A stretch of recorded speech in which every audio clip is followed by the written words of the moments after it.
Keep a pan on medium flame, add milk and sugar and let it come to a boil. Take another pan and keep it on low flame, add ghee. Once the ghee becomes hot, add suji and cashews and stir. Keep on frying and stirring the suji on low flame for 8 to 9 minutes.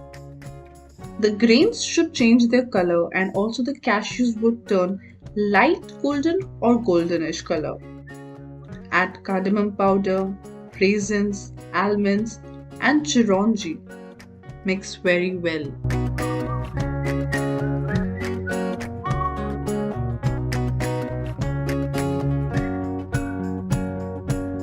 By now, the milk would also have been boiled. Add the bubbling hot sugar and milk solution gradually to the suji mixture while stirring continuously. Just be careful as the mixture has a tendency to splutter.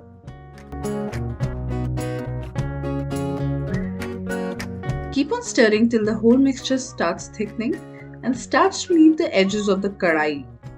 Enjoy!